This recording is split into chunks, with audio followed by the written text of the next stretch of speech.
Can I pass on to Rushanara, please? Thank you. Thank you, and good afternoon. I had a quick follow-up from what you said, Richard, to Felicity about risks and the frequency of the risks that you've talked about in the report.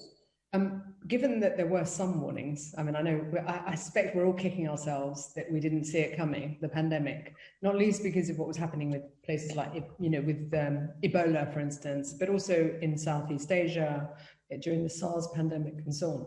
So we saw the signs, and yet none of us could really, there wasn't anyone domestically shouting off the top of their heads, at least that was being listened to. What do you think going forward you will do differently to register those signs that we should do as a country, as parliamentarians and government, to pick up these early warnings so that we can act quickly, given the massive economic costs to our society from this pandemic? So I think three things that we're doing, starting with this report. I think one is to try and be willing to kind of think the unthinkable and look into the more catastrophic risks which countries might face. Yep. Previous versions of the fiscal risks report have basically documented a long encyclopedia of small to medium-sized risks, but not gone into depth into some of these bigger ones. I think we've tried to rebalance this report by looking into some of these, sort of low probability but high cost events, like the pandemic, also potentially like unmitigated climate change, and actually do some serious economic and fiscal modeling of it to try and get governments to understand what they're confronting. I think the second thing we can do is draw more from wider risk management frameworks. Things like both pandemics, but also cyber attacks have been the top of the government's risk register for a long time. Economists have shied away from trying to analyze and understand them because they don't fit nicely into our models, and they require us to go and talk to other experts and think about what the economic consequences might be. But we've managed to do that well. We've now lived through a pandemic, so we understand what they do to our economies. With climate change, we've now tried to do the detailed work about what it means for our economy and public finances. I think for us, the next kind of thing to bite off and try and chew on is cyber attacks, which are growing both in incidence and severity and their consequences for economies. And that has also been at the top of the government's risk register for a while, but the economics community and the fiscal community haven't really engaged in what their economic and fiscal consequences might be. And so the third thing we can do is basically talk to the experts, try and understand how these kind of shocks interact with the economy and public finances, what kind of risks you might be exposed to, and then help governments to think about where is it worth investing to try and avoid those potential other catastrophes that might face you in the future from companies. Can I just ask, another area that economists might shy away from perhaps is conflict. So in the post 9/11 era, that was very apparent that terrorism and conflict and war subsequently pose major risks to the global economy.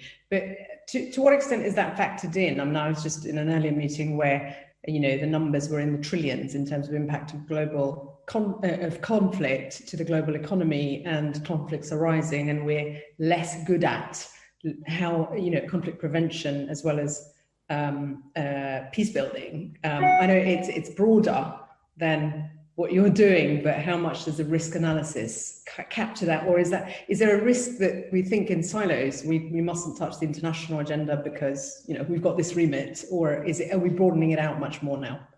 I've worked in post-conflict countries a lot in my career, in a previous life, and seen the decimation that they have, the decimating effect they have on economies. I mean, nothing.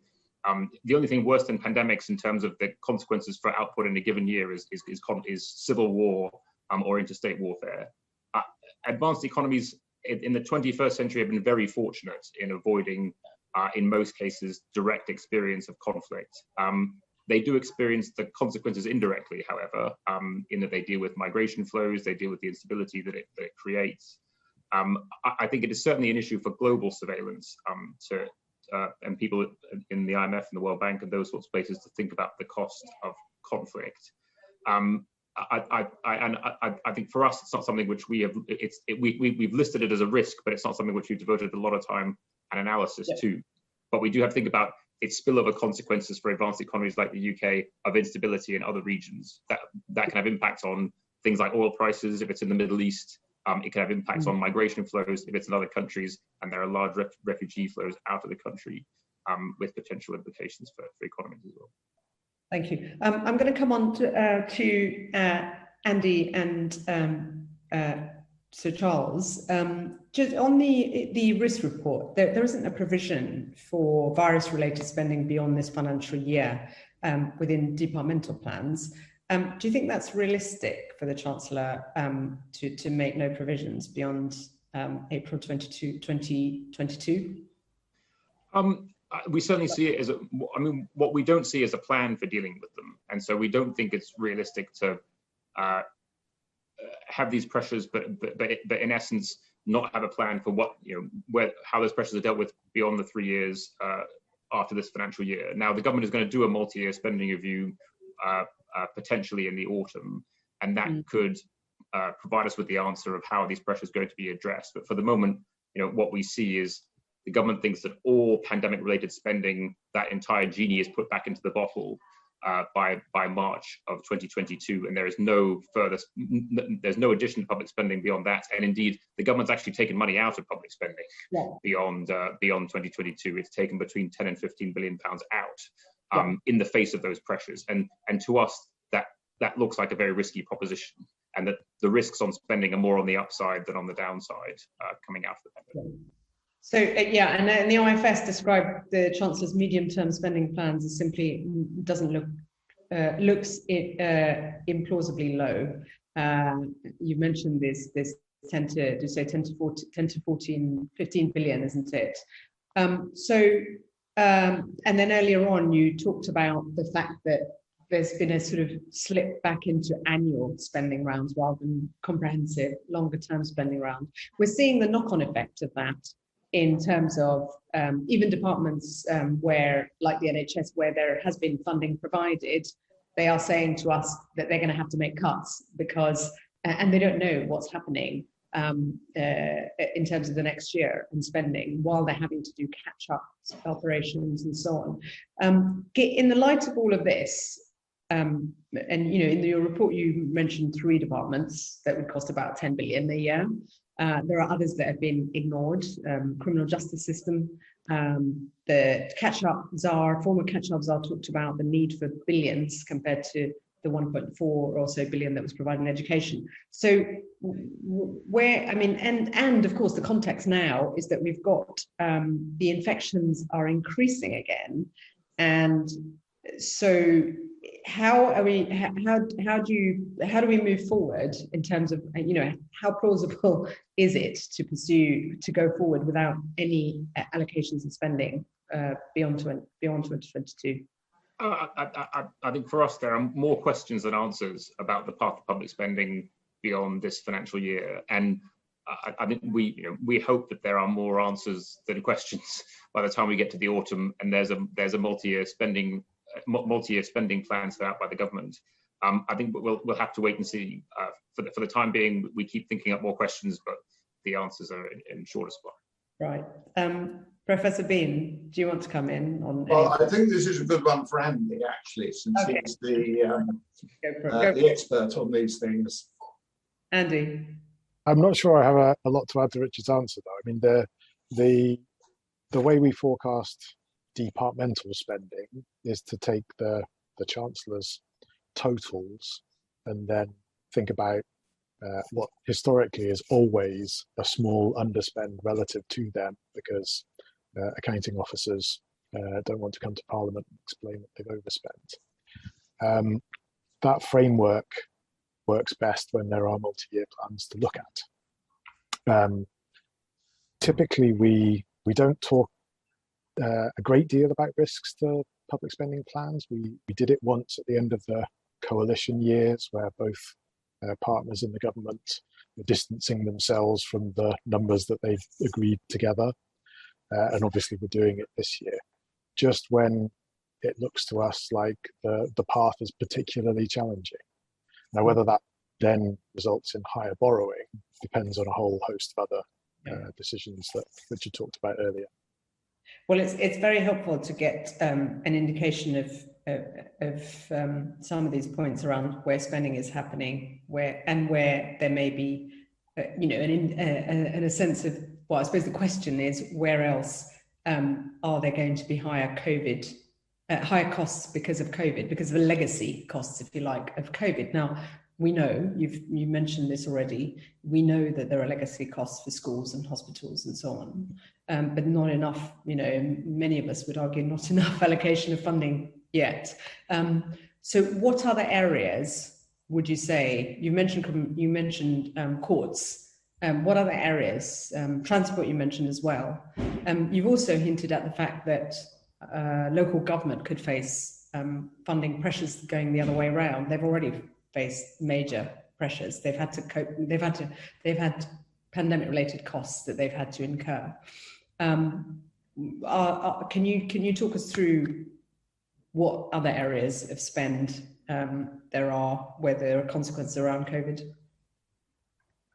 I think the IFS report this morning kind of built on what we'd done, and of course they're rather freer to speak about what should happen rather than what could. Courts they list, local government they list. There's obviously the big debate at the moment about social care reform. Yeah. They seem like the large public service type areas. Yeah.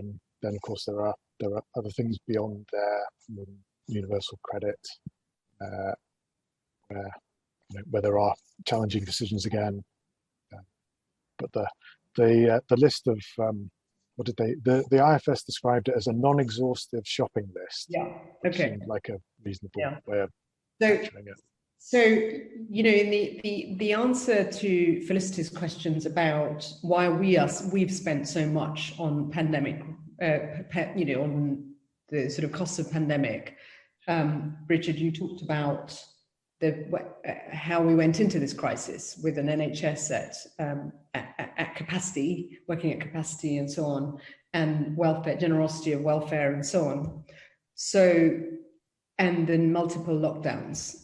We are now we've opened up, we're looking at very mixed messages around what people should do and so on, and we're seeing numbers going up. What's your thinking around what happens in the autumn, winter, if we face some further restrictions again and closing of the economy? This time last year, some of us were talking about second wave and hoping it wouldn't come. But there's certainly fears around a third wave. What are the implications of that, and what should happen? I mean, you're certainly right that we've seen false dawns before, and we've tried to, in emphasising the uncertainty even around our near-term forecasts, to stress that our forecast for the economic recovery, our forecast for public finances are conditioned on a particular understanding of the path of the virus. Yes, sometimes that's turned out better than we thought, sometimes that's turned out worse than we thought over the last year. And I think one thing to bear in mind is that in terms of its impact on the economy and on the public finances, there are two things you have to take into account.